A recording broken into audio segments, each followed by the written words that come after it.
برنامه سیاسی و تحلیلی دیدگاه.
یک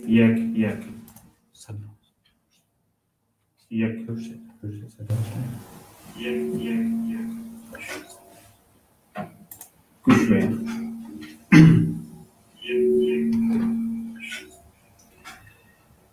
عذری بیادت تماشاگران گرامی، امیدوارم که صدای ما را میشنوید. کسانی که صدای ما را میشنوید خواهش میکنم اینجا به ما خبر بدهید که صدای ما در پخش هست. همین که گفتید که صدای ما در پخش هست، برنامه را آغاز میکنیم.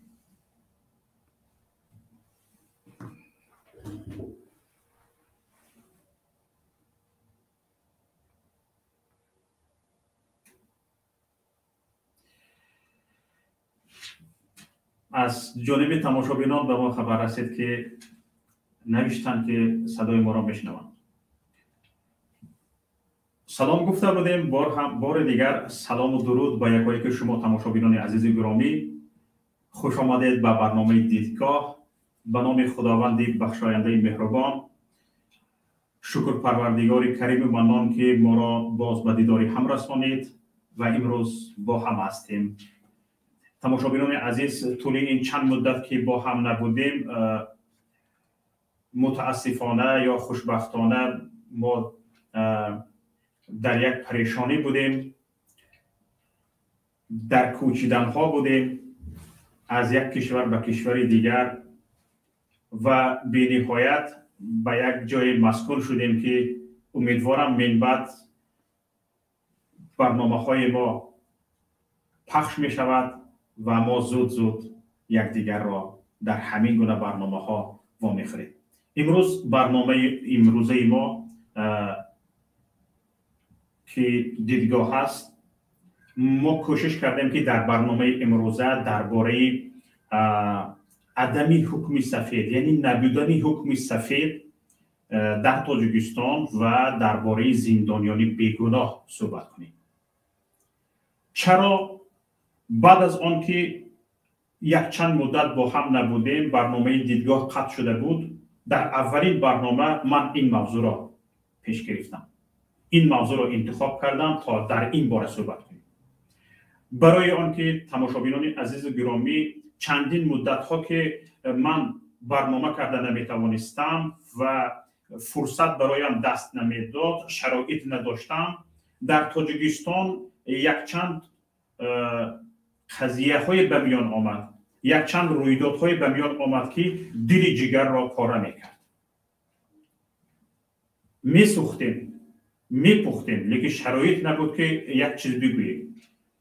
یک کوه بلند نبود که از بالا بلندیش برایم، از همان قله‌اش فریاد زنم تا به تاجیکستان برود صدایم.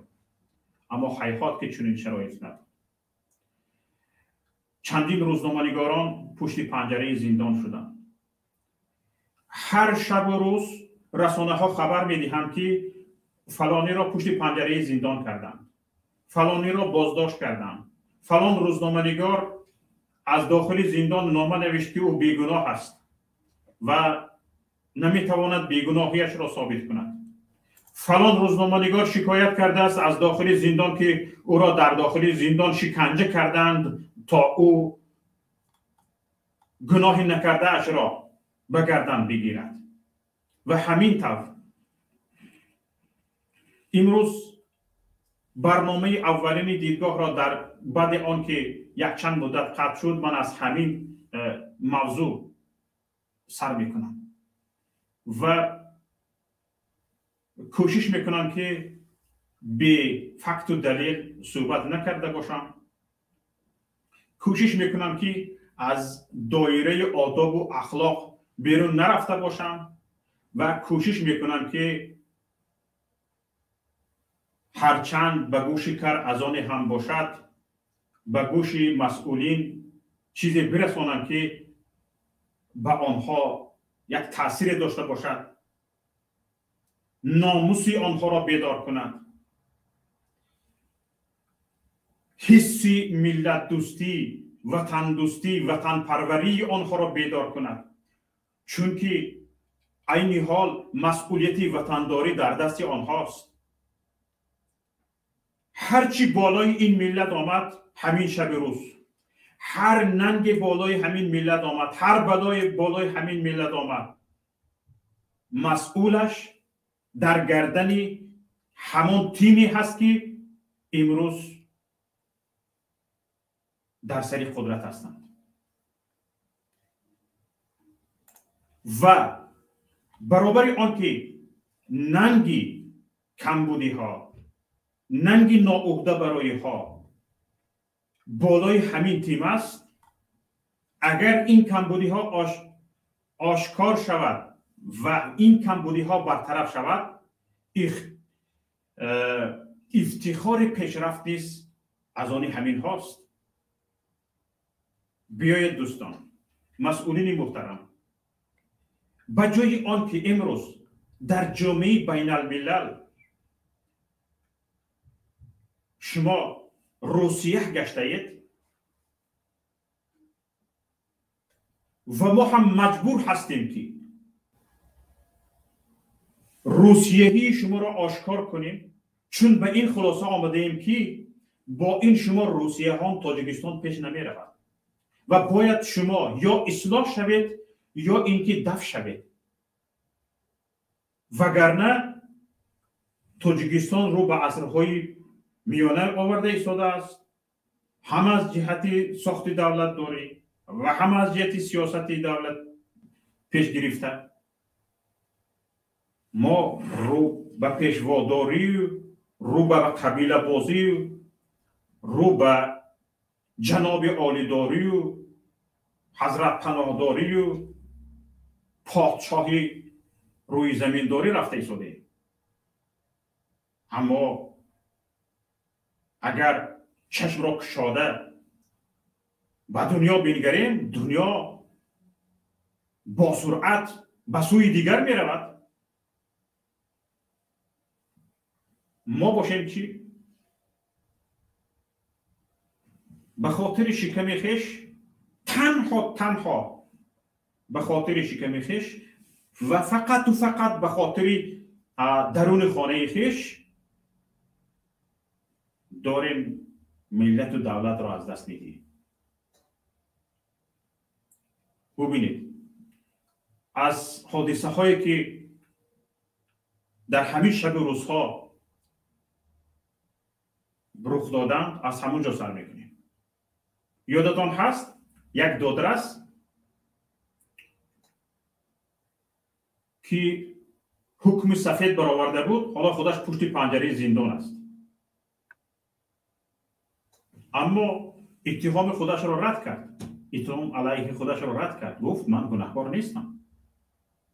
مرافع دادگاهیش چند روز قبل در دادگاه عالی تاجیکستان به پایان رسید. خودش را سودشونده بیگناه اعلام کرد. رادیوی آزادی خبر داد. در سخن آخرینش رستم سید احمدزاده گفت که آزادش کنند، چون که او بیگناه است، به یگان گناه دست نزده است. برای آن او را پشت پنجره زندان کردند که او حکم سفید برآورده است. خودش چی میگه میدونید؟ میگه میدونید من برای چی در اینجا هستم؟ یعنی در پشت پنجره زندان هست یا که در مرافعه سودی قرار دارد. میگوید میدونید من برای چی اینجا هستم؟ برای پس گرداندن پرونده های غیر قانونی تفتیشات و سفید کردن پرونده های بی اساسی که باعث به مجازات شخصان بیگناه می شدند. من این را از خودم نمیگویم. مرافع دادگاهی در رادیوی آزادی نشر شد. مرحمت ببینید. رادیوی آزادی نشر کرده است. کامپیوتری مرا پیوست کنید ببینن مردم.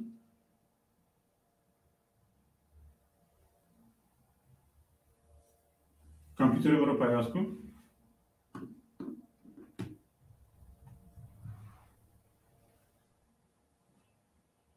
نه شما میدونید که چرا اینجا هستم.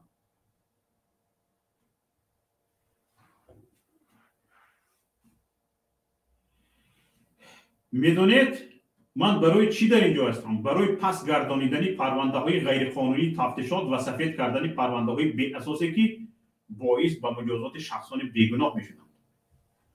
حکم های سفیدی که صادر کرده است در دایره قانون و با دلیل های ثابت برآورده شدند. یک نفر با دلیل های رد نشونده ثابت میکند که این انسان گناهکار نیست، جای این زندان نیست، این باید در آزادی باشد. اما بیگناه را پشت پنجره زندان میکنند و آنی که حکم سفید برآورده است و گفته است که این بیگناه است، او را هم پشت پنجره زندان میکنند. چرا این طور میشده است؟ چرا؟ برای آن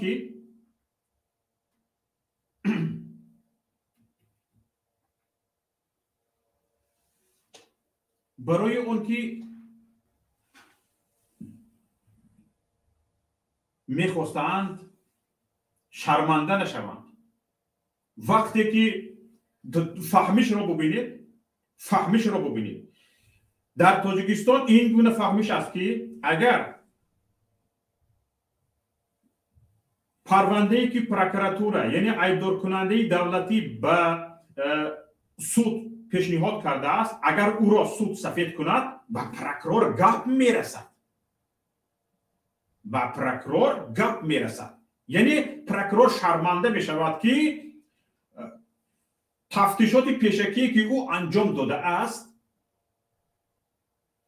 نادرست بوده است و سود اثبات کرده است که او شخصی که پروکراتور گناهکار اعلان کرد او شخص بیگناه است. همین رستم سید احمدزاده ماه می سال 2021 مشهور شد. با چی؟ پرونده افضل مجیدی، یک ساکن 32 ساله شهر خوجند که پس از بررسی او را بیگناه اعلام کرد، بعد از همین رستم سید احمدزاده مشهور شد. نگاه کنید این بیچاره را افضل مجیدی را دادستان نقلیات ولایت صلح با اتهام قلابی بازداشت کرده بود. اما رستم سید احمدزاده دعوای دادستان را رد میکند. با سبب موجود نبودن ترکیب جنایت در کردار افضل مجیدی را بیگناه اعلام میکند.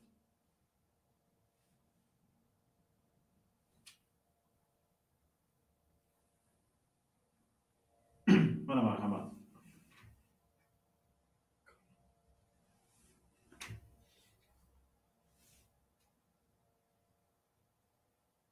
حبس دادرس و سوریکی حکم سفید برآورده بود.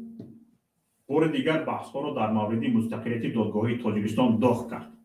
یعنی دادگاه های تاجیکستان مستقل نیستند. وقتی که یک نفر از مستقلیت خیش درک داد، دادستان علیهش پرونده کشاد و او را به چه ایبدار کرد؟ او را با آن ایبدار کرد که این نفر چیزی که به حکم قانون ندر آمده است به رادیوی آزادی فرستاده است. یعنی قرار حلنامه‌ای که حالا تا به حال حکم قانونی نگرفته است به رادیوی آزادی فرستاده است. جرم اعلام کرده شدگی را بینید، میبرند باز این به چند چیزها ایبدار میشود و بعد از این به کاتیبهش رو میبرند، سود میکنن، حبسش میکنن، خودش رو حبسش میکنن. نفری که یگانه نفری که جرأت کرده است نفر بیگناه را بیگناه گفته تواند. های حکومت دارند، دادستان ها، ایبدار کنندگان دولتی، شما اجرای قانون را نظارت میکنید. وقتی که اجرای قانون را نظارت میکنید، یک نفر غیر قانونی کار نکرده است، تفتیش کردید غیر قانونی نکرده است. این باز خوب است که یک شهروندی را که شما گناهکار حساب میکردید بیگناه بوده است. چی جای کمبودی دارد؟ گجایتان کم میشود که وقتی سود مقامات قضایی او را سفید کرد، گجای شما کم میشود. شما نتوانستید. این وظیفه سود است که این را کافتکاف کند، جستجو کند، پرونده را بیاموزد و یک نفر را سفید کند. شما ایبدار کننده دولتی هستید، او قاضی است، او وظیفهش را اجرا میکند، شما وظیفهتون را اجرا میکنید. نه، به شما گپ میرسیده است. شما شرمنده میشدید که مبادا سود یک نفر را سفید کند، کاری کردگی شما دو پول میشد است. این فهمش از کجا؟ همین فهمشتان از کجا؟ در همین کشورهای غربت، در همین مسافرت، در وطن خود نه، مردم میگویند سودبازی میکنند، از حقوق خود دفاع میکنند، خود را سفید کرده میتوانند. همین مهاجران تاجیک یادتان هست چندین سودهای شده گذشت که در غربت حتی در روسیه 10 مراتبه شهروندان تاجیکستان خودشان را سفید کردند. ایبدار کننده دولتی که پرونده را به سود ارسال کرده بود کارش نادرست برآمد و یگان جایش هم کم نشد. پروکراتور ایبدار کننده دولتی کار خودش را اجرا کرد، مقامات قضایی کار خودش را اجرا کرد. پس وقتی که این است، چرا ما نفری را که در تاریخ تاجیکستان، در تاریخ 30 ساله تاجیکستان یک بار اعلام شده است که فلان قاضی یا فلان سودی مقامات حاکمیت سودی فلان نفر را سفید کرد، قیامت قایم شد؟ نه آخر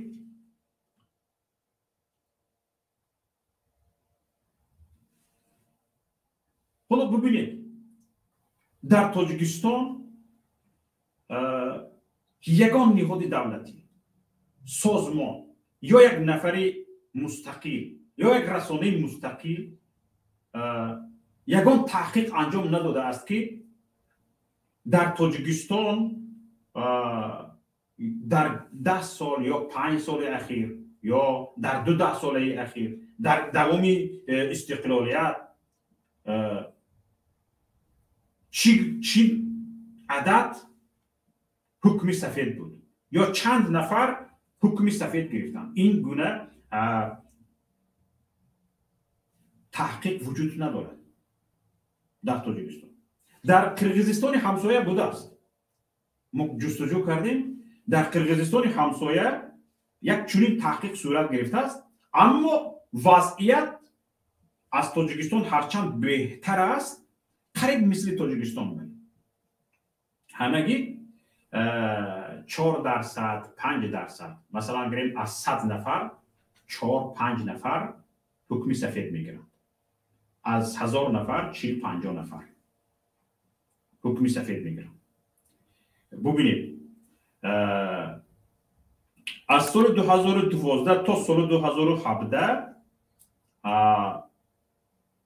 در قرقیزستان حکم سفید 4.8% بوده است. ببینید در سال 2013 3.4%، سال 2012 3.4%، 2013 4.3%، سال 2016 3% و سالهای 2015 تا 2017 3.2% بوده است. اینجا هست معلومات دلیل وجود دارد، فقط وجود دارد، به خاطر وقت شما را نگرفتن من اینجا نمیبیارم. هرچند در این خصوص در تاجیکستان تحقیق سراسری انجام نشده است، اما مقامات دادگاهی در این یا آن گونه سخنرانی های خود، در برآمدهایشان در نشست های مطبوعاتی ناخودآگاه بعضی آمارها را دادند که از آن یک چه خلاصه برآورده می شود که در تاجیکستان حکم سفید بوده است یا نبوده است. ببینید نصرت الله عبداللهیف رئیس سابق دادگاه عالی تاجیکستان در سال 2011 چند سال پیش 12 سال پیش گفته بود که اگر اهمیت دید اگر سال گذشته تنها یک نفر سفید کرده شده باشد، در 3 ماهه اول سال 2011 الکی 4 پرونده سفید شوی داشته. اگر یک سال پیش همگی، یعنی از این برمیآید که در سال 2010 یعنی در سال 2010 همگی یک حکم سفید بوده است. تاجیکستان این یک دیه نیست یا یک پسیاک، یک شهرچه نیست. تاجیکستان یک کشور است. شرمتون نمی آید که در یک کشور در یک سال 20-25 هزار 50 هزار 60 هزار پرونده می شود، یک حکم سفید کنی وجود داشته می باشد. یعنی این یک مملکتی کریمینالی است و آنقدر شما پروفسیونال هستید که همه که یک نفر را گناهکار گفته تمام او گناهکار، یعنی شما دانسته گپ میزنید. پریزومسیا невиновности وجود ندارد؟ ندارد. باز عجایبش این است که مقامات پلیس یک نفر را بازداشت کرده میبرد، حالا وی سود نشده است، پروندهش به سود ارسال نشده است، مرافع سودی برپا نشده است. الکی تلویزیون های دولتی یک نفر بیچاره را تروریست اکستریمیست اعلام میکنند، تمام ای گناهکار در تمام تلویزیون های دولتی نمایش میدهند. حالا که گناهکاری بیگناهی رو سود معین میکنه، سود از آن خودشون. همین شاخه از 3 شاخه حاکمیت، حاکمیت اجراییه، حاکمیت قانونبرا، حاکمیت سودی، همش از آن حاکمیت اجرایی است. هر چی حاکمیت اجرایی گفت تمام میشود. تمام حاکمیت قانونداران، همون پارلمان هم کلون، همه حاکمیت سعودی رو هم کلون کرده گرفتگی هستند. مبادا یگان نفرش اگر حکمی سفید برارد، تمام وای هم پشت پنجره زندان شده نشد. این کجاست؟ یعنی شما میخواهید بگویید که تاجیکستان یک کشوری کریمینالی است، همین پلیس به هر شهروند برخورد او گناهکار جنایتکار است. بچه‌ش پلیس یک نفر بد نبود، ستاره اش راست نآمد، یا که شبهه کرد که همین مبادای یک چیز رو دزدیده است، مثلا گریم به یک نفر جنایتکار مانند است، میبرند دیگه، او از اداره پلیس باز نمیگردد به خونه‌اش. همین گفته‌ای قدیمه مرده لنین رو به گردن میگیرد. تمام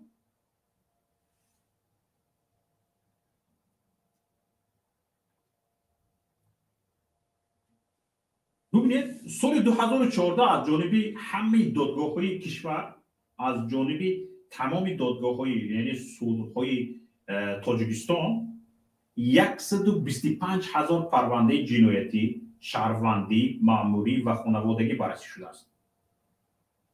125,000. از این شمار 6,700 از بالای حلنامه‌های دادگاهی شکایت کردند که در نتیجه از 6,700 416 حلنامه سودی بیکار گردیده است. 416. اکنون شما فکر میکنید اینجا در این داخل 416 تا به اکستریمیزم و به تروریسم و اینها گناهکار شدگی هستند؟ نه. اگر این رقم ها را حساب کتاب کنیم میبینیم که در یک سال کمی بیشتر از کمتر زیادتر از 6% حلنامه های دادگاهی بیکار شدگی هستند. بیشتر از 6%. انیخترش 6.2%. اما مشکلی اساسی در اینجا آن است که این شمار عمومی است. یعنی چه خیلی می شود؟ زن و شوهر با هم گپشون نپختگی است، به سود مراجعت کردگی هستند، هر دوش رو آشتی دادگی است. این هم قرار است. قرار و حلنامه ها همش در عموم حساب کرده شدگی است. این حلنامه سودی، پرونده جنایت مخصوصا وزنی یا جنایت وزنی نه، یا که این قرار سود درباره مراسای فلان عائله، تقسیم میراث، تقسیم خانه، تقسیم منزل، اینها نه، همش آمیخته هستند. یعنی مشخص نیست که چند درصد از این حلنامه ها حکم دادگاهی هستند و چند از آنها قرار دادگاهی. انا برای همین هم گفته نمیتوانیم که کلی حلنامه های دادگاهی در آن همین چی که حساب کردیم اون 416 تا حکمی سفید هستند، زیرا برای حل مسائل مدنی یا شهروندی و خانوادگی دادگاه قرار قبول میکند و در قضیه های جنایی از جانب دادگاه حکم صادر می شود. گذشته از اینجا دقت کنید تماشاگران عزیز. مقامات تاجیکستان اعتراف میکنند که در همان سال در ضمن بررسی 25 پرونده مربوط به تروریسم و افراطگرایی یگان حکم سفید نبوده است. یگان حکم سفید صادر نکردند. در 6 ماه سال 2015 همگی 4 حکم سفید صادر شده است. در 6 ماه 4 حکم سفید صادر شده است، حالا که در این مدت 66,000 پرونده بررسی شدگی است. 66,000 پرونده، 4 حکم سفید. عجیب.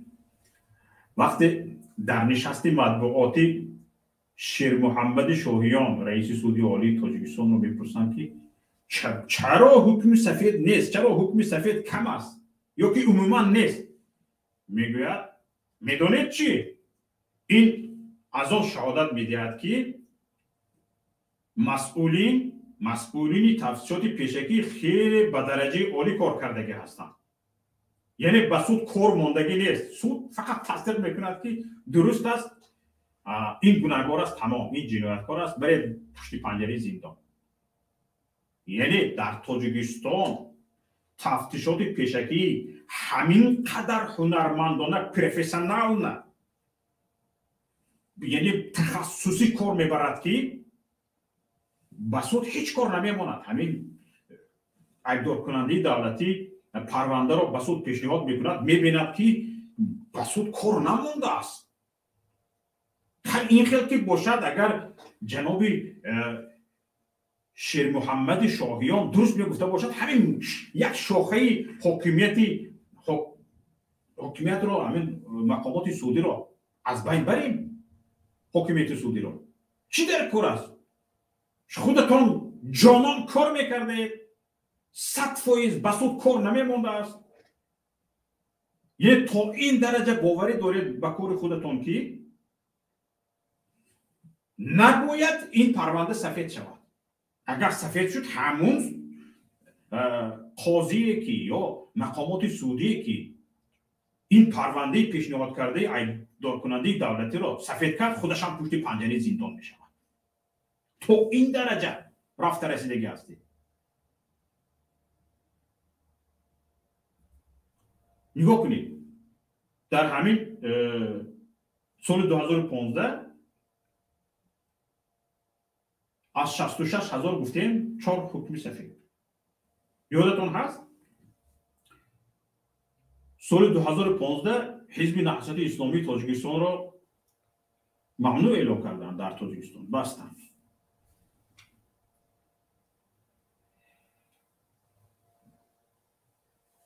اما مقامات حزب نهضت اسلامی تاجیکستان، یعنی عضوی ریاست عالی حزب نهضت اسلامی تاجیکستان رو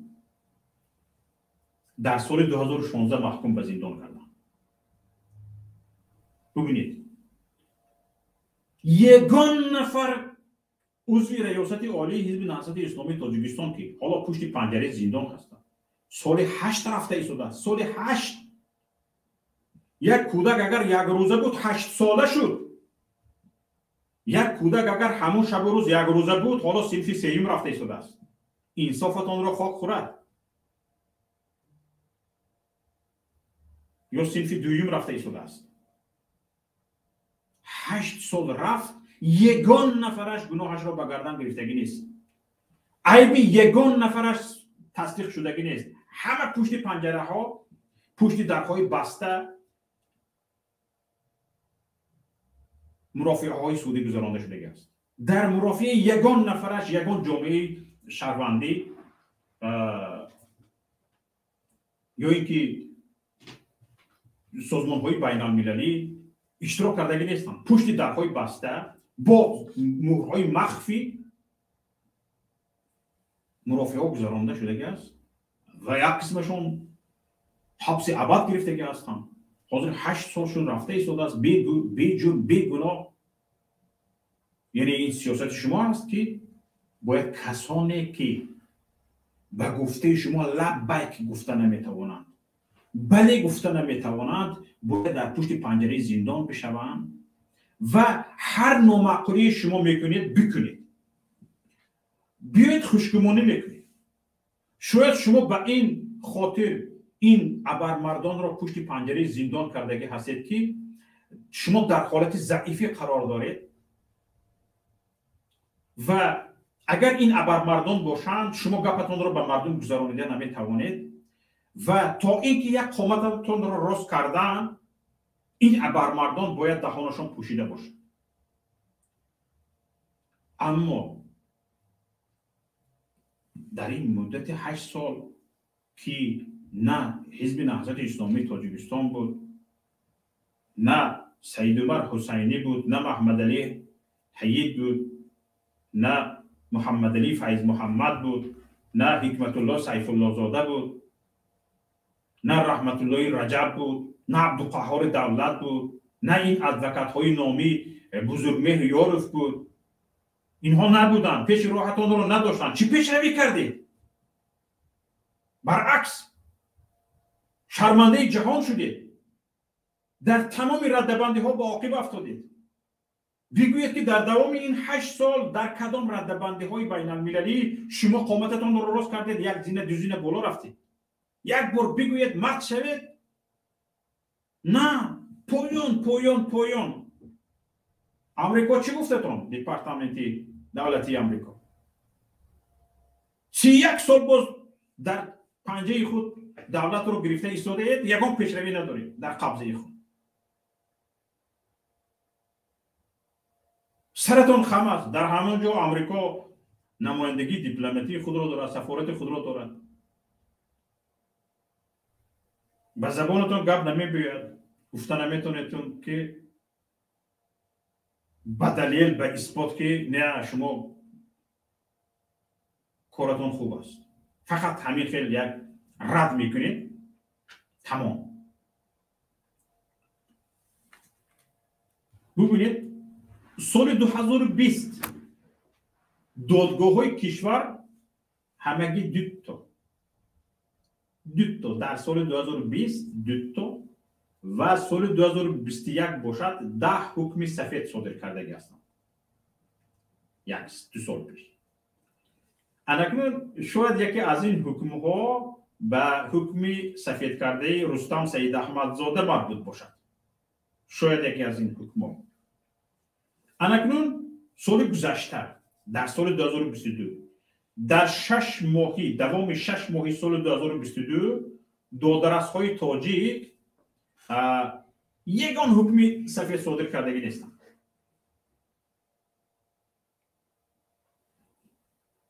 اقلا نمی اندیشید که این چیکار کرده ایستاده ایم؟ یگان حکمی سفید در 6 ماه.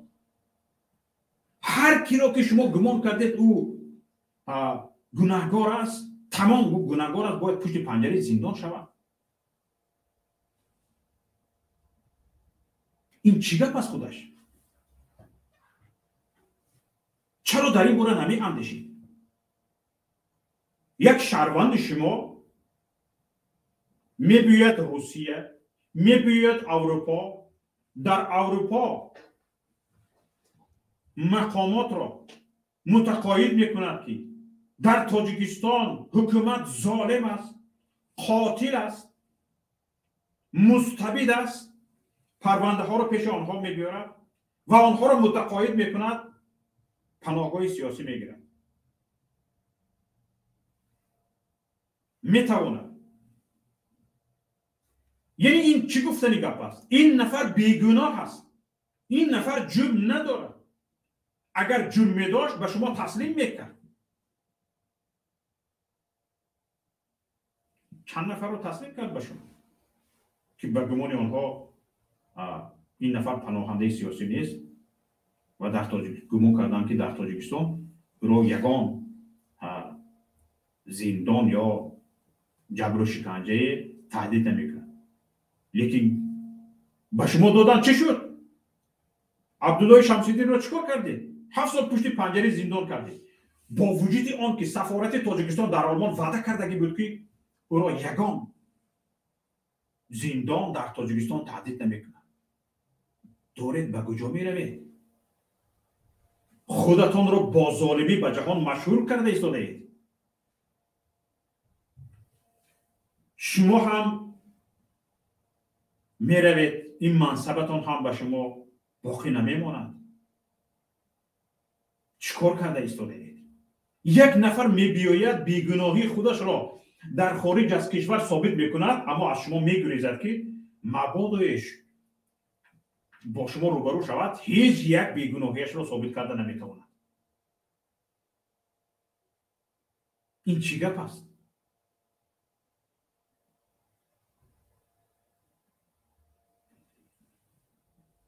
این چیزهایی که ما از رسانه ها گرفته گپ زده ایستاده ایم، شاید از دریا قطره باشد، چون که نه همه پرونده های جنایی رسانه‌ای می شود.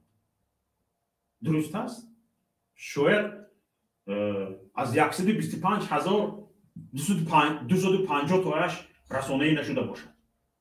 250 تا کجا؟ 25 تا رو بگویید.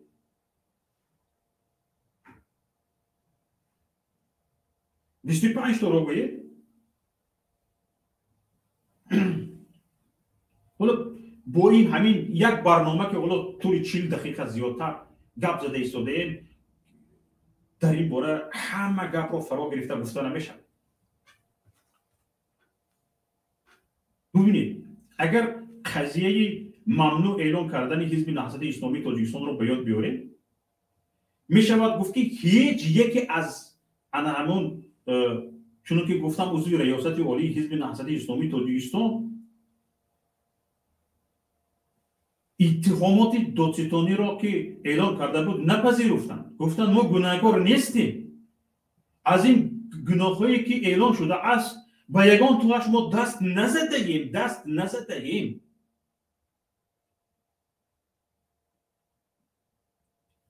این چی گفتنی گپ است؟ این معنای آن را دارد که تا به حال جرم یگان تای آنها ثابت نشده است. یگان نفر. اما با این وجود همه پشت پنجره هستند. همه پشت پنجره.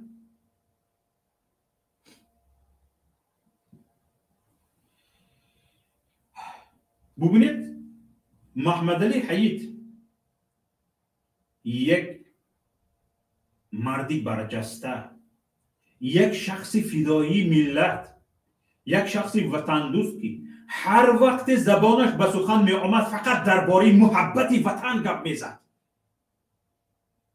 فقط می گفت دل جان من به این وطن می سوزد. من هم یک عضو همین ملت هستم. در حبس ابد است. در حبس ابد قرار دارد. همینه که گفت دل جان و جگرش برای این ملت می سوزد. هر وقت که زبانش به گفتن آغاز می کرد از محبت وطن همیشه می گفت. برای پیشرفت وطن می گفت. اما زبانی او را بستند، خودش را پشت پنجره زندان کردند.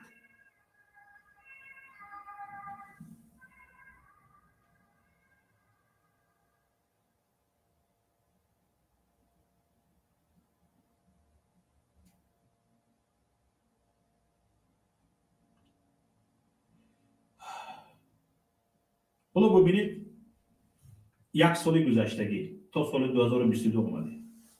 یک سال گذشتگی، چنانه که در اولی برنامه ذکر کردم، چنانه که در اولی برنامه گفتم، سال جگرخون کننده بود. سالی بود که جگرها خون می شدند. در این سال 7 نفر از روزنامه‌نگاران بازداشت شدند. 7 نفر. حالا پشت پنجره زندان هستند. همین هر یک نفرش را که مقامات داشتن بردن، حالا سر ندادن. تمام عیبدار است. پشت پنجره زندان است. یگان نفرش سفید نشد در بینشان. یگان گناهی اعلام کرده مقامات از جانب مقامات سعودی بازگردانیده نشد. بیچاره ها از داخل زندان مکتوب برآوردن، مکتوب نوشتن، گفتن در اینجا ما شکنجه میشویم، جبر میبینیم، ظلم میبینیم، ما رو میزنن، میکوبن، در زیر لط و شتم ما گناه ها را اقرار شده ایم. نه، مقامات سعودی همانه که ایبدار کننده دولتی پیشنهاد کرده است تصدیق میکند. یک نفری که چند کودک دارد، چند گریانده دارد و چند نفر دارد که به دست او نگاه میکردند که از کوچه بیاید به خانه چی میبیارد، پروا ندارد. همین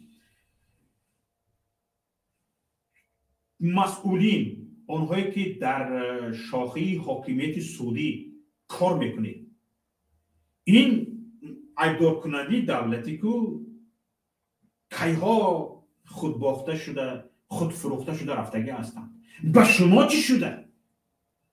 کی شما یک شاخه جداگانه یک شاخه مستقلی حاکمیت دولتی خودتان رو اعتراف میکنید و وقتی که حکم صادر میکنید 4 کودک بیچاره این نفری بیگناه به پشت پنجره زندان فرستاده ایستاده اتان به یادتان میبیاید، پیش چشمتان پیش نظرتان میبیاید.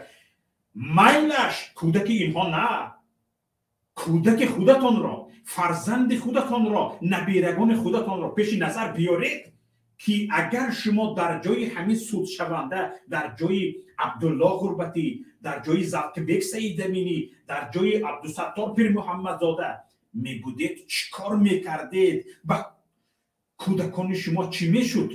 به حال زارش کی گریه میکرد؟ کی گریه میکرد؟ میلش اونها را نه، خودتان را کودکان خودتان را پیش نظر میبیارید یا نه؟ اون روزی که به سر آنها آوردید این چرخی فلک به سر شما بیارد چی میشود؟ چند نفرت به سرت آمد کو؟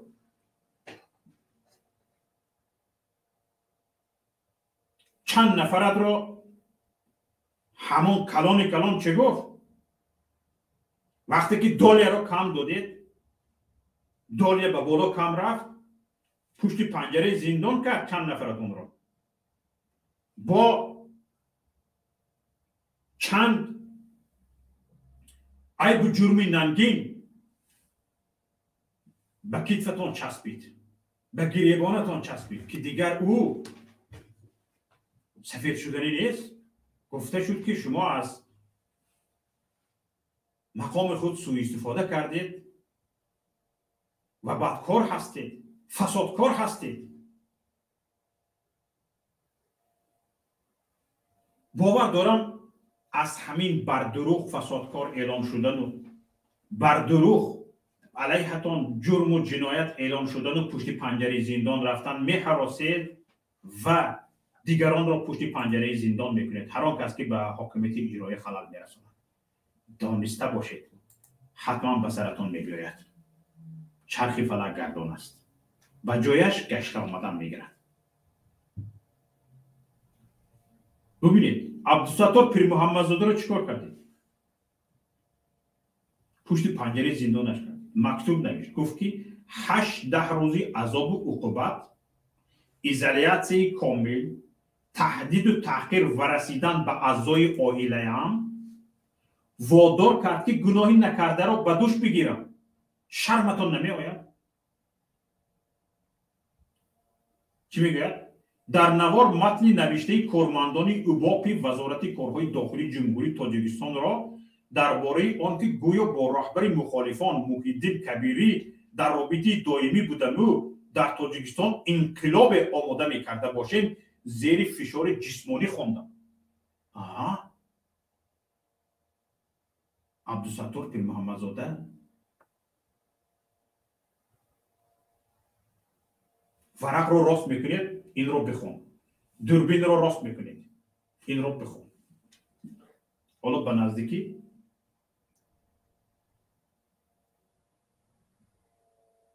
همه این فاش میشود، دور نمیرود. چیکار میکنید بعد؟ نبینید از این چهار ماه میگذرد، شکایت را میکند، شکایت از داخل زندان میبراید، مکتوب میبراید، رسانه‌ای میشود. بعد از 4 ماهش دادگاه عالی اعلام میکند که این روزنامه‌نگار شکنجه نشده است. انصافتان را خاک خورد. 4 ماه در کجا بودید شد؟ پگاهش اکسپرتیز تعیین کنید، دوام 1 هفته بسنجد، هفته نوبتی اعلام کنید که این شکنجه شده است یا نشده است. چرا 4 ماه دوام دادید؟ تا اینکه این زو پی شکنجه ها برطرف شوند. شما گفتیم ما اشتی ها سودهای دبه طلب کرده نمیتوانید از مقامات که هرچی زودتر اکسپرتیزه شود و هرچی زودتر در روی میزی سود نتیجه اکسپرتیزه مانده گذاشته شود. نمیتونید. دبه. میدونید دبه چی است؟ خودتون یابید. اشتی ها را پرسید میگویم. زاقیبک سید امینی چی گفت؟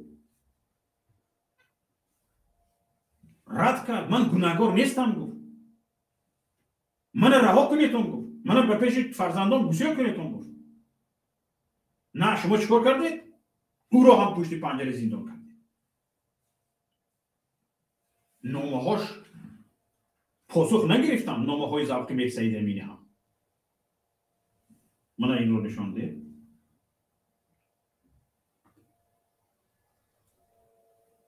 این گپی عبدالستار پیر محمدزاده زدن، کفتن، به برق مانده و جانم را به لب آوردند. فهمیده شدید؟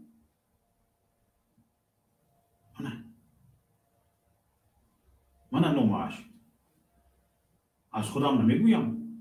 من نامه پیر محمدزاده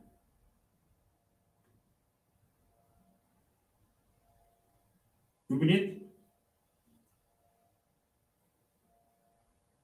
آزادی میگوید که نامه پیر محمدزاده در روزهای به دست ما رسید که محاکمه پرونده او پس درهای بسته جریان دارد. آخر یک روزنامه‌نگار را چرا محاکمه سودیش، مرافعه سودیش پشت درهای بسته میگذارد؟ شما تاجیکستان امن و امانی است میگویید، امنیت است میگویید، امنیت تامین است، تینج امانی آسایشتگی است میگویید. در یک کشور تینج امان و آسایشته چرا سود پشت درهای بسته میگذارد؟ برای آزاد در حضور روزنامه‌نگاران، در حضور جامعه شهروندی، در حضور سازمان‌های بین‌المللی گذشتنش چی خلل میرساند؟ چی خلل میرساند؟ یگان جواب داره. معنیش که او عضو ریاست عالی حزب نهضت اسلامی تاجیکستان درست است. عمده‌ترین حزب مخالف تاجیکستان. اگر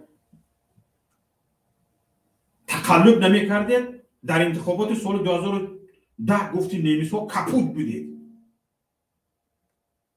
در انتخابات سال 2010 جنازه حزب خلق دموکراتی تاجیکستان خوانده شده بود. درست است؟ بله. درست است که از اینها می‌هراسیدید، می‌ترسیدید.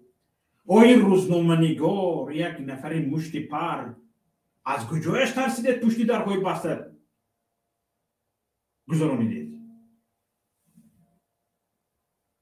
مرافع سودیش را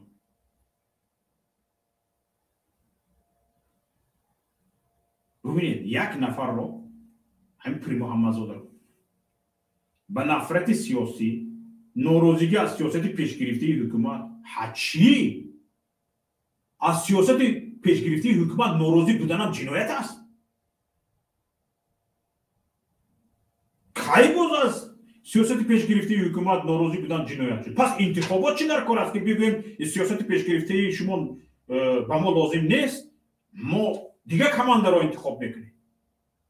در یک دولت دموکراتی از سیاست پیشگرفته حکومت ناراضی بودن جنایت بودنش این فقط در تاجیکستان است.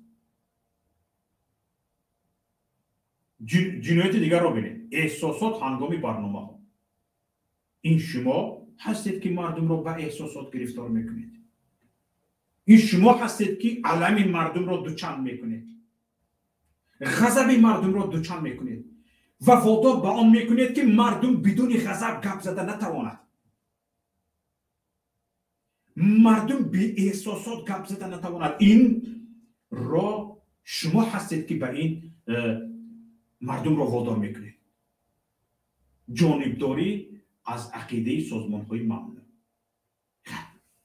کی همین پیر محمدزاده جانبداری از خیر اینجا سازمان های ممنوع گفته حزب نهضت اسلامی تاجیکستان رو در نظر داره، گروه 24 رو در نظر داره، یا که در مثلا بریم از کسانی که میترسید که اگر در برابرش قرار گیرید با بیسوادی، کورسوادی، بی معرفتی در برابرش لال گنگ میشوید، آنها برای شما چه هستند؟ سازمان های ممنوع. دهانشان را بسته اید، یعنی مردم رو هم نمیخواید درباره اونها گپ زنید. اما پیر محمدزاده کی گپ زده است؟ یک جرم و جنایت پیر محمدزاده رو ببینید. دوستی با دلیر امام علی، همین سایت رو ما نگاه کنیم. دوستی با دلیر امام علی و عبدالله غربتی، این چی گپ است؟ اینها کلیگ هستند، همکسب هستند. تا اونی که شما علیه اینها جرم اعلان کردید، اینها حق بیگناهی داشتند. پس وقتی که تو اون وقتی که شما اینها را جنایتکار اعلان نکردید و اینها جنایتکار نبودند، دوستی کردن اینها چجور می‌دارد؟ از همه قضیه داغ چرا ما سایت را ما چند شرح و لایک آخرش بینید. یکی از جرم‌های عبدالستار پیر محمدزاده نسخه شعری همین است انقلاب سیاست شناس عبدالله راهنما. خیر شعر نوشتگی هم بله داخل پیش عبدالستار پیر محمدزاده. شعر نویسی جرم نه، شعرخوانی جرم. این چی گفته نگاه پس متهم کردن عبدالستار پیر محمدزاده را که نسخه شعری همین است انقلاب سیاست شناس عبدالله راهنما را در شبکه‌های اجتماعی پهن کرده است، در صحیفه شبکه اجتماعیش نوشته است، بازنشر کرده است. چی گپ است؟ خیر همین شعر جرم و جنایت باشد، عبدالله راهنما در آزادی کو؟ یا عبدالله راهنما به آنهایی که احساسات دارند، به آن نفرهایی که به وجد می آیند دام گسترده بود؟ به فرمان شما این شعر عبدالله راهنما دام شما برای فعالان جامعه شهروندی بود که دامگستر در آزادی است، اما آنی که از دام او استفاده کرد در زندان.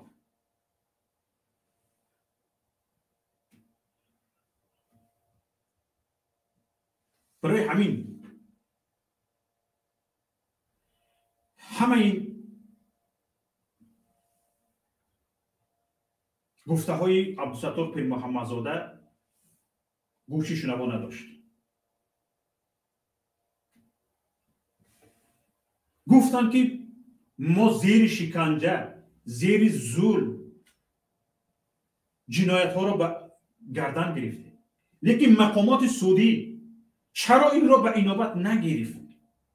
چرا این را به اینابت نگرفت؟ مقامات سعودی میتوانست این وجه مسئله را ببیند، چون که در قانون هست که اعتراف گناه در حالت شکنجه او اعتراف نیست، اعتراف گناه حسابیده نمی شود.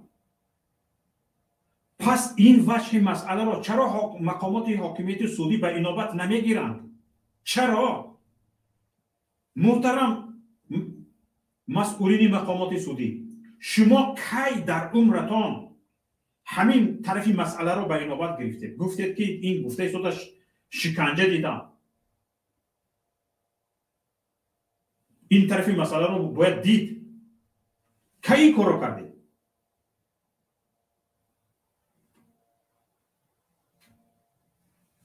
ببینید از این میبراید در تاجیکستان دادگاه ها یعنی مستقل نیستند. دادگاه ها کلان های دادستان ها هستند، کلان های مقامات اجراییه هستند، یگان مستقلیت ندارند.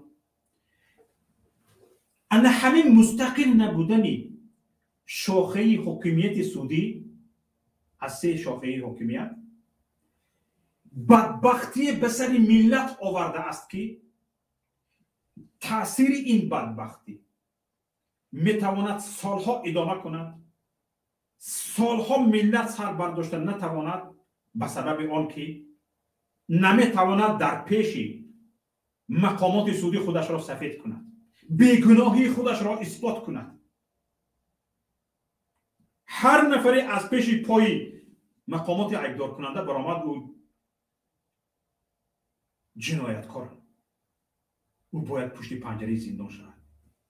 این چی گپ است خودش؟ تماشا بینان عزیزی، همینجا من سخنم را به اتمام میرسانم و خواهش میکنم رقم واتساپ را گذارید.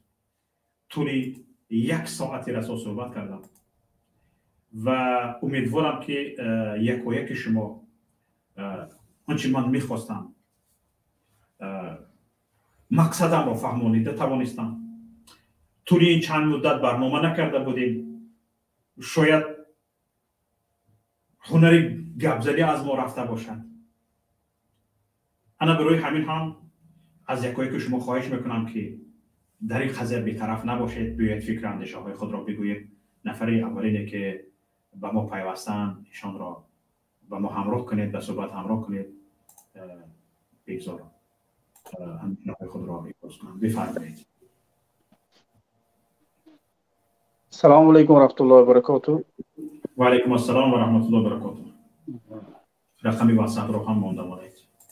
خب مسئله میگیم که عدالت در تاجیکستان، همون اون چیزی که حکمی سود در مسئله حکمی سود، حکمی سفید. البته امروزه نظامی که در تاجیکستان هست، این نظام میگوییم که روی بردار کرده شده از نظام شوروی است. از برای همین پدری همین کارمندان امروزه گوییم که شعبه کارهای داخلی، امنیت یا که سود و غیره، پدرشان یک نفر بود که فلیکس برژینسکی. همون نفر میگوید که اگر که شما در آزادی باشید، میگد اگر که شما در آزادی باشید این خدمت شما نیست بلکه این عیب ماست. میگوید، میفهمید؟ این یک سخن مشهوری است که اگر که در آزادی باشید این خدمت شما نیست بلکه این عیب ماست.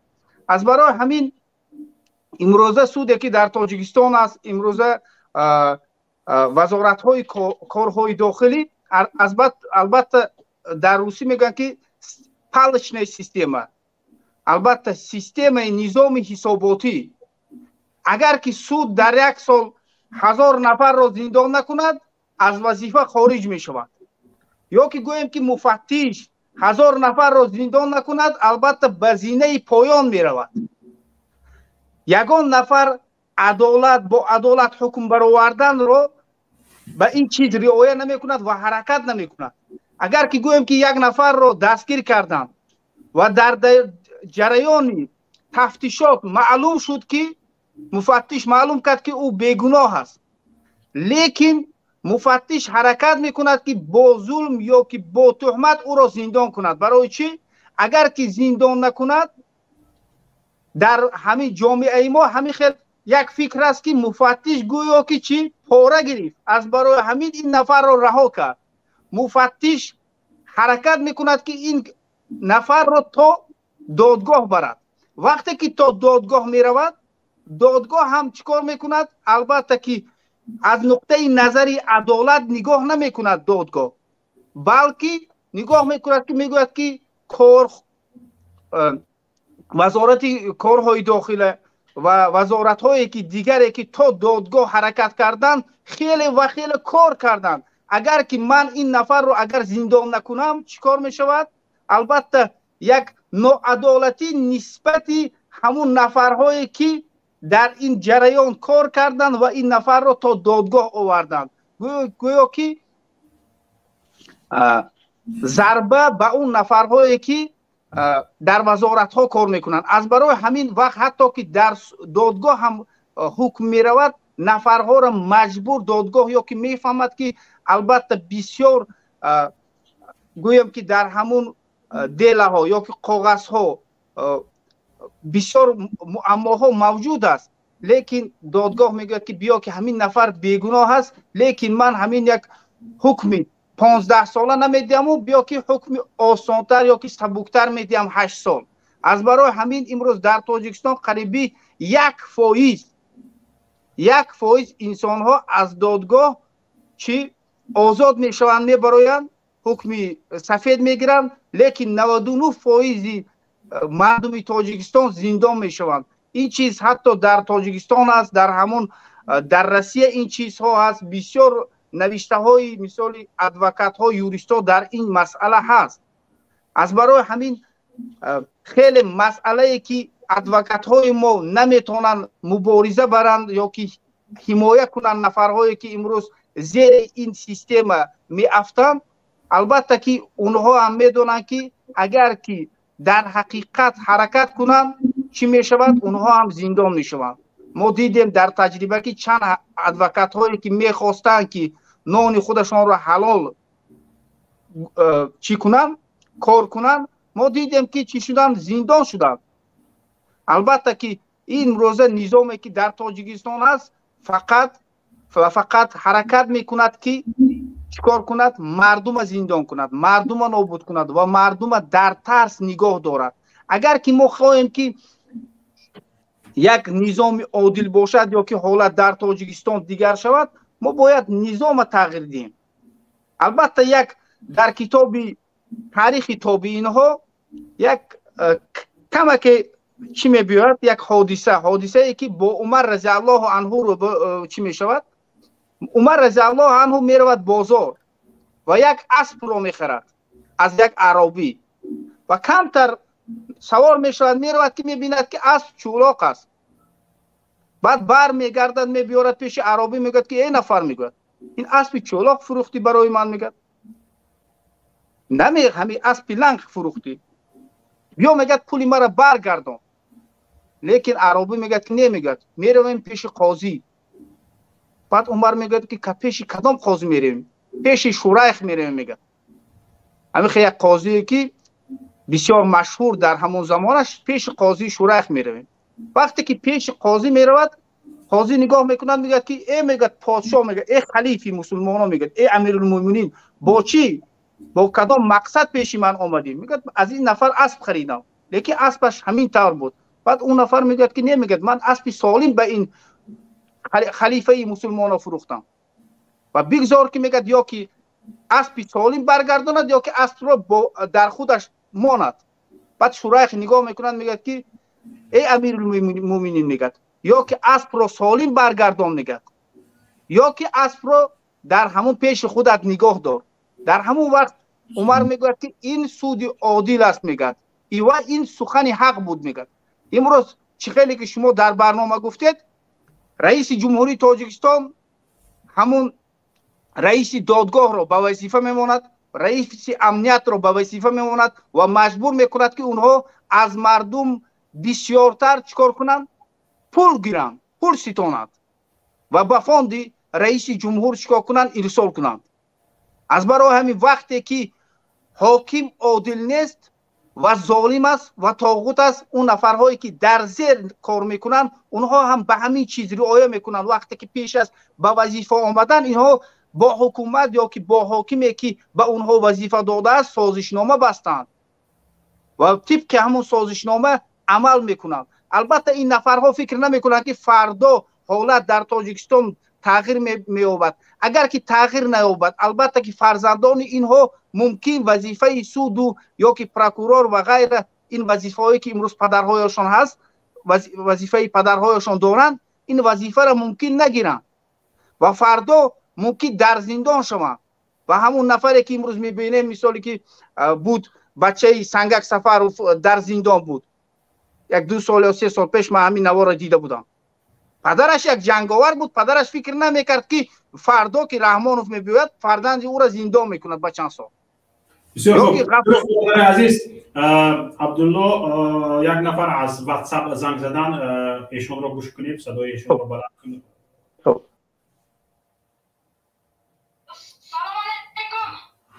و علیکم السلام و رحمت الله و برکاته.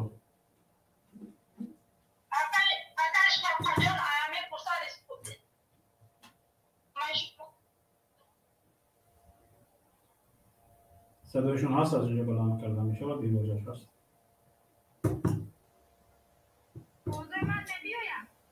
بله میبیاید صدای بلندتر گپ زنید، صدایشون بلند. من همین پیریخی خونه پیریخی امام پیریخ شیطان زاده شیطانی خودم زاده را میتنیم گیر همین یک نوزبید بیچاره 51 ساله بر پدرای زایدگی تولد نخواد که خواهش میکنم بدون تاخیر صحبت کنید. بخشش تمام. برای چی 6 سال همون موزبید از زندان دور دادم؟ برای کدام گناه؟ بله کدام عقل شوکتی بیاری دولتداری میکنن در یکم جا پولی نمیگیره. همون مرد چه گناه کرده در کوی برادر جیانش گفتم پاکیزی نکنید. خیلی سخت گپ زده. من این پرسپلیه برای همین کنه برای همون در چین یک ماه 6 تا زور میدیه. در همین ماه شریف رمضان همه آدمایی که هنوز خونده که همین را سود کرده همه آدمایی که همین را دستگیر کرده خیلی پاکیزی تویی پیرانی ما مایلی چقدر همه یا خوشون نبردن همین ماهی شریفی رمضان روزشون از چقدر بکشن بابی دیده ای فرزندوی هم روزفت ندید و همین به نزدیک همین گفت هیچ که اذیت نمی‌کرد. رادیو آزادی را تماشا کردیم یک پیر و یک کمپیر قریبی 400 سال پنسه میگیرن. اگه شوکت 2 آدم قریبی 400 سال پنسه میگیرن که در کجا توگی می‌بیاید. 3 تا تیتری 3 تا یتیم در دوستاشون همه یتیم ها بدید که ای 4 ساله دونها تا دیده تا 10 ساله یا که 12 ساله دونو کنه که 10 ساله باشن یکم بر یکتی همه پنسه نگریفته نخواد 3 تیف دیده این ولی در همه ها در پنسه توگی نکنن. همون پنسه همه ها چند قدی سوه 150 سوه 150 سوه کی را کشته عزیز ما کمبران نشه برای هم 150 تا چی باید به انصافه عمر دروغ کوتاهه عمر ظالم کوتاهه. باید باری دیگه میگم این ظلم و این دوری تو قدی که شما دولتداری کردن نمیکنه. شرمنده ها ایزا میکشن در دش دیگر آفا از شما را گوش کردن ایزا میکشن تو بسته اما پیرانی ما شما میکنه لوبای بکنه بگین از دیکتاتوری شما. بله تشکر زیاد به شما. تشکر.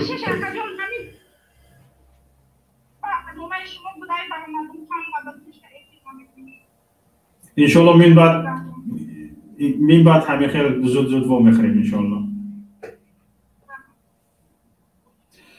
تماشاگران عزیز چنان که در اکران میبینید واتساپ ما پیلوس 43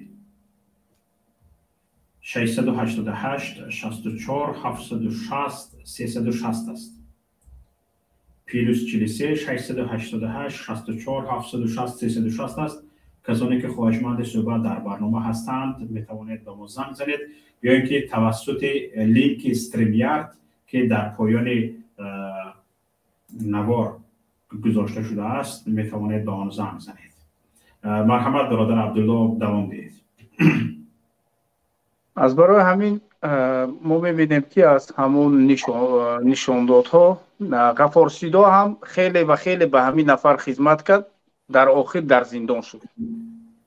از برای همین اگر که این نفرهایی که امروز در حکومت تاجیکستان کار میکنند حرکت نکنند که طبق عدالت به مردم مظلوم تاجیکستان معامله کردن، به این چیز اگر حرکت نکنند، فردا فرزندان این نفرها یا که نبیره های این نفرها در همین جامعه که امروز رحمان ساخته ایستاده است همچون غلام تولد می شود.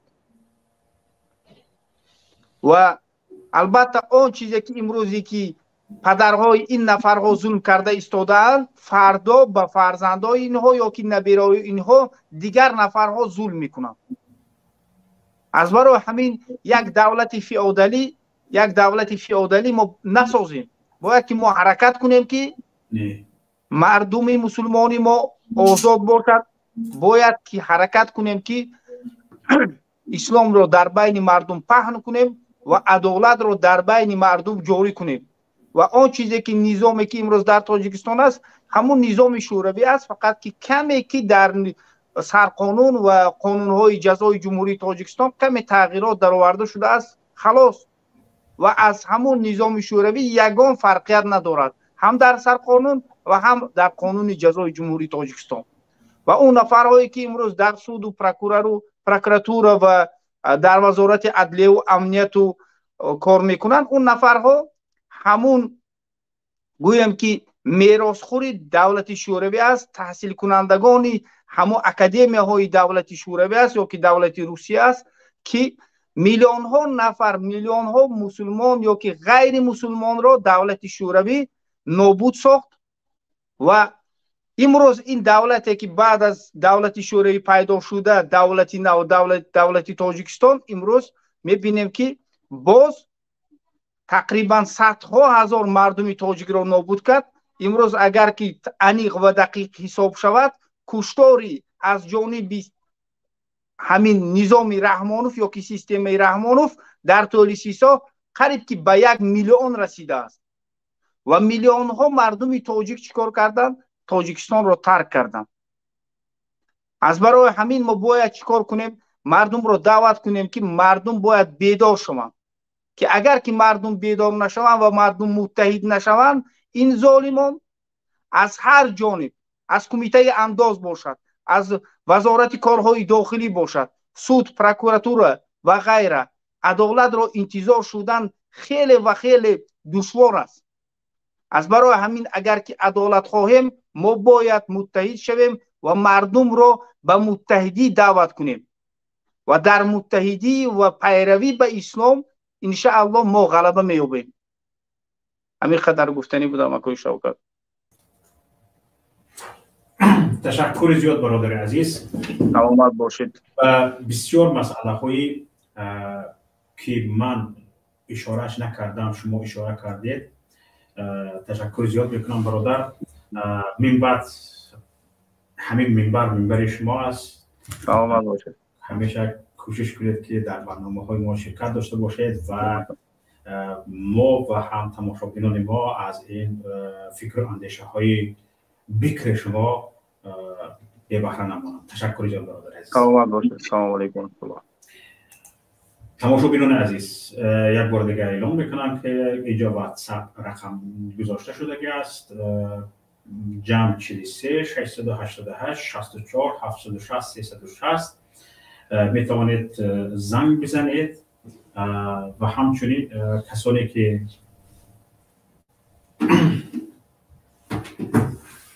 کسانی که نتوانستند به واتساپ زنگ بزنند،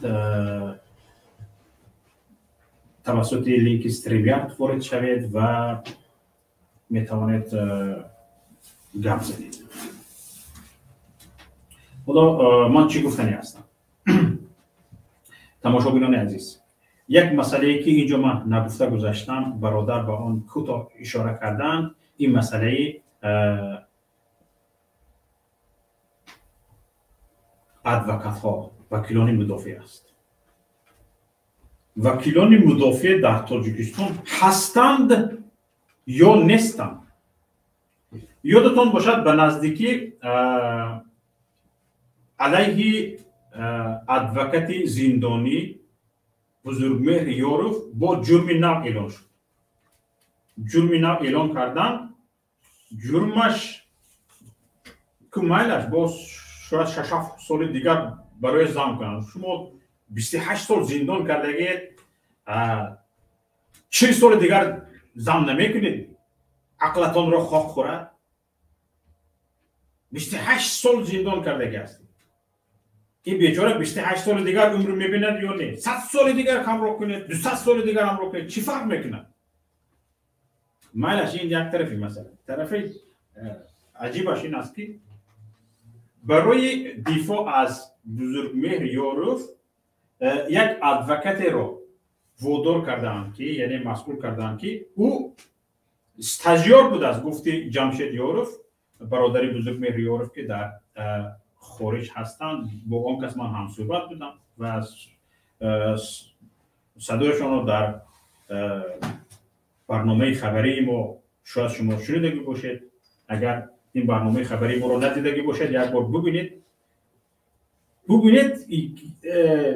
یک استاژیار را به یک ادوکت 28 سال حکم گرفته و باز بالای 28 سالش میخوان 7 سال دیگر زم کنند و او استاژیار را ادوکت تعیین کردند. خود بزرگمهر یاروف کوشش کرده است که چندین یارش، دوستانش که با آنها همکاری میکرد و ادوکتی میکردند آنها به عهده بگیرند. یگان کس دل گرده نکرده است، شجاعت نکرده است که همین پرونده بزرگمهر یاروف را به عهده بگیرند. برای چی؟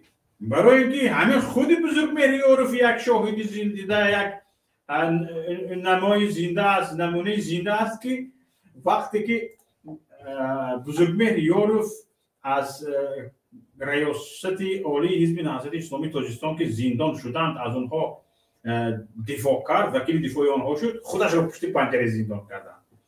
وقتی که نوردین محکموف از بزرگمهر یاروف خواست دفاع کند، نوردین محکموف را پشت پنجره زندان کردند. وقتی که برادر بزرگمهر یاروف جمشید یاروف آمد از برادرش دفاع کند، جمشید یاروف را پشت پنجره زندان کرد. وقتی که یک دوست رفیقی، یک همکار جمشید یاروف، بزرگمهر یاروف، معظمه قادر و ادوکت خواست که از حقوق همکارش دفاع کند، همچون ادوکت او را هم به جوابگری کشیدند. او به زور گریخته آمد، حالا در لهستان پناهنده شده است. جمشید را قریب 1 سال پشت پنجره زندان کردند. به زور جامعه بین المللی داد فریاد کردند. از شرم یکی ننگشان آمد مقامات تاجیکستان که 2 برادران را یک باره پشت پنجره زندان کنند. یکی برآمد، حالا در لهستان پناهنده است، پناهنده سیاسی است و این رو همین خودش نمونه زنده است که کدام ادوکت بخواد پشت پنجره زندان شود. کدام ادوکت؟ انا برای همین حالا بزرگمهر یاروف علیهش حکم، علیهش جرم اعلام شده است، ادوکت نمی‌یابد، حکومت خود مقامات ایدار کنی با او ادوکت یافته داده هستند، یک استاژیار. حالا از همه عجیبش این است که جمشید یاروف میگوید برادر بزرگمهر یاروف، این استاژیار نامش چی، نسبش چی نمیدونم، برادری نفری که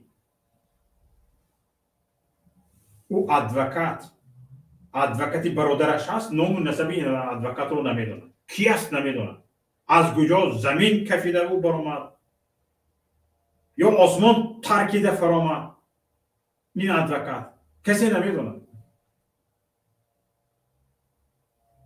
در او تاجیکستان بودگی خویش و پیوندانش چند بار من زنگ زدم جواب نمیتیم. آنها دل درک ترسیده مردگی همین خاصیت یورو و خواهر بزرگمهر یورو یک جسارت مردی یک شجاعت مردی داشتن در پیشترها خیلی به سوالها جواب میدادن کامنت میگرفتیم حالا باشد چی تمام یگان نام و نشان نیست گویا که در تاجیکستان وجود نداره این نفر ببینید چه حالا یعنی همین کیها برای سفید کردن یک نفر کی بیشتر حرکت میکنه پیش از اون که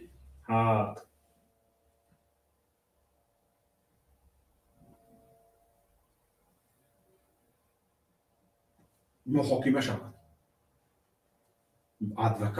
ادوکات ها رو چیکار کردن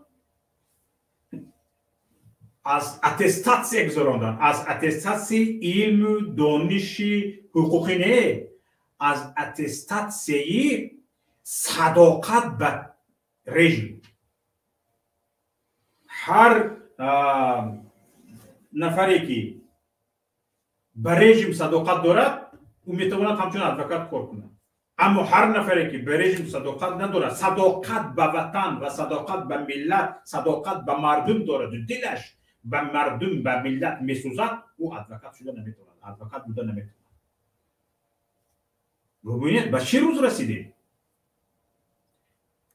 وقتی که ادوکات وجود ندارد بعد از همین بزرگمهر یورف رو برده زندان کردن نوریدین مخکموف رو برده زندان کردن این جمشید یورف جانش رو گرفته خلاص شد معظمه قادرov رو جانش رو گرفته خلاص شد چه شد در تاجیکستان ادوکات نمون ادوکات شورت قدرتوف به سرش چه آوردن شورت قدرتوف ادوکات زید سعیدوف بود وقتی که زید سعیدوف رو بردن زندانش کردن بازداشتش کردن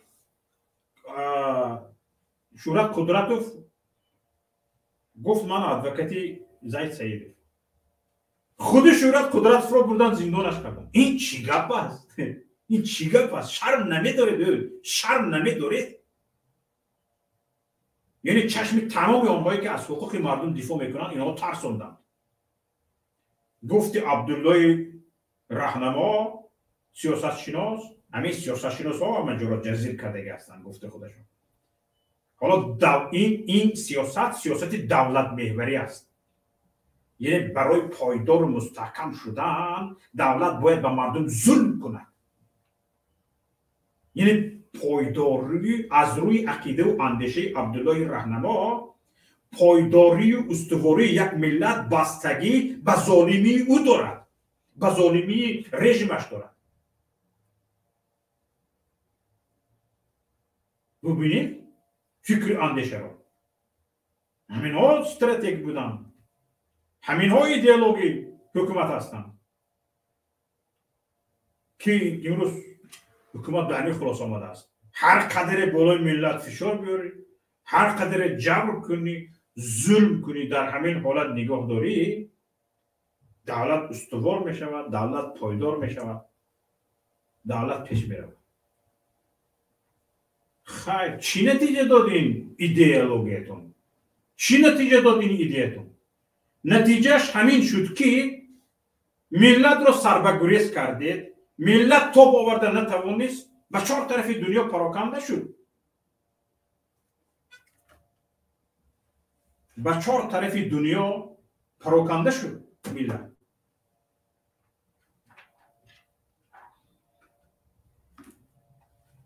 تماما حالا در داخل تاجیکستان کسی از حقوقش گپ زده نمیتواند کسی از حقوقش گپ زده نمیتواند دیروز بود در یک جا صحبت کرده ایستاده بودیم یک چیز طلب کرده است گفته است به مقامات محلی مراجعت کرده است فلان کار را کردن لازم فلان کار را کردن لازم بعد گفته است بکن گفته است که خیر شما اقلا من و این کارم پول نمیگیرم و این خدمتم یگان از شما پول نمیخواهم، اقلا تکنیکاش رو دیه، هم تکنیکی که در دست شما است، من اون تکنیک رو استفاده کنم و همین کار فرمودگی شما رو کنم بی پول بی مبلغ.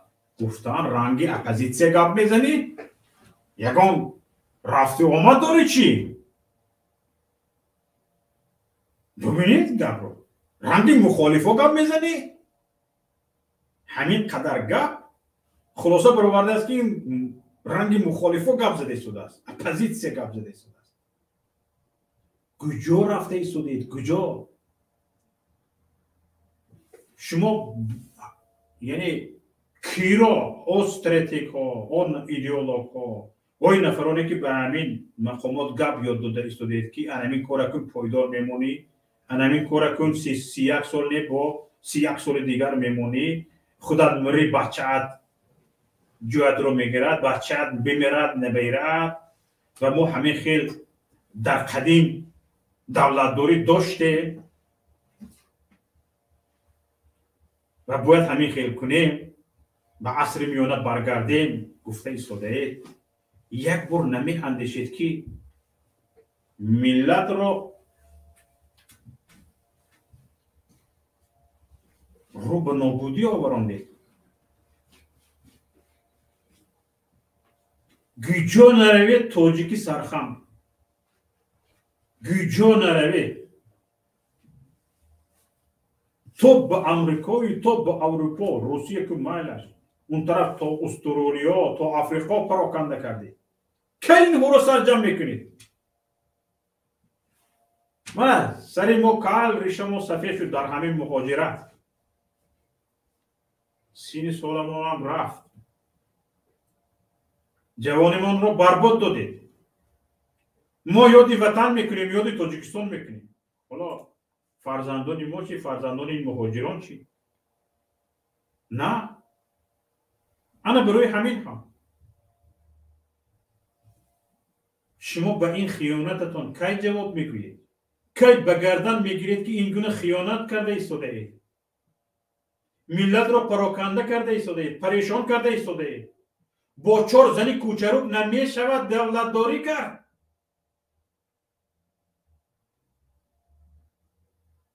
این زنای کوچروک نشون میدید، همه جا لاله شنونده ایستاده اند، گل شنونده ایستاده اند، درخت شنونده ایستاده اند. این فکر میکنید همین دولتداری است. من آبادی رفته ایستاده است. با لاله شنوندن و با گل شنوندن شکم مردم رو سیر کرده نمیتونه. لاله شنانی، گل شنانی و گل پروری، باغ پروری، این کار شکمی سیر است.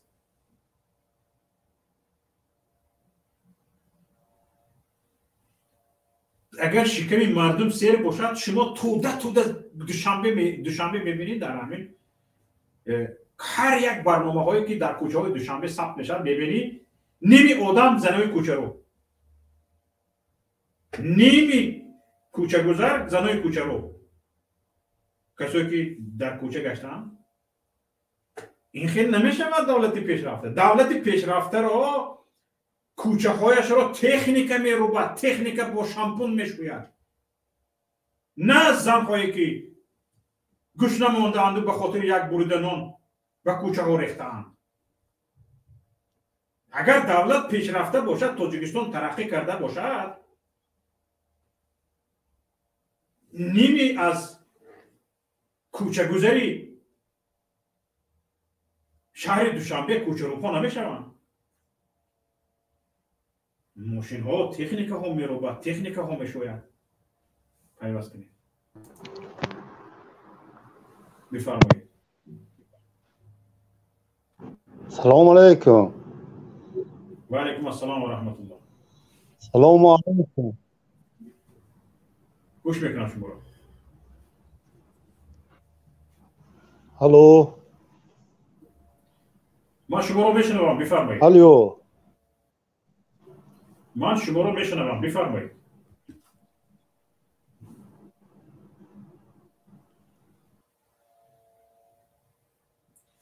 صدای ما را نشنیدم، متاسفانه.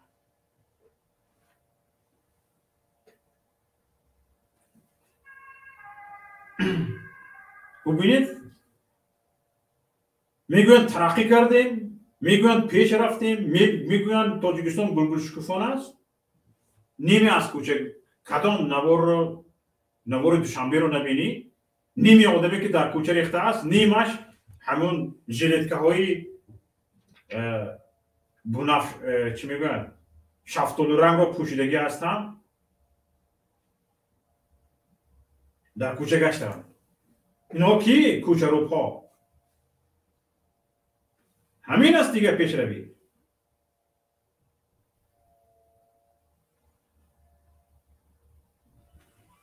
انا برای همین هم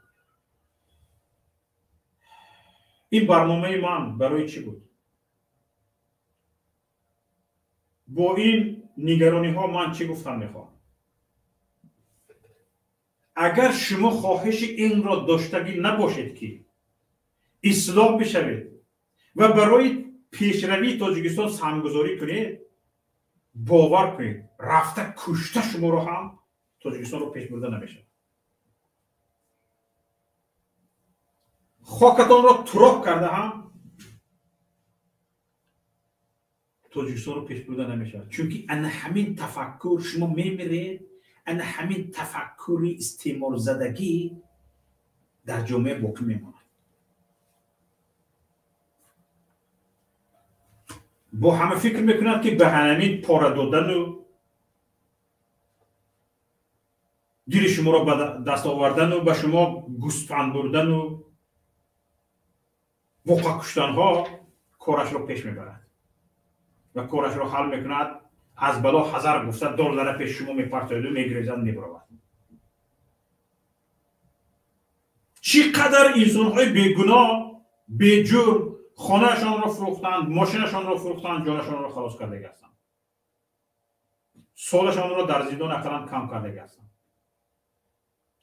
از زندان میبروید پیشون میرود.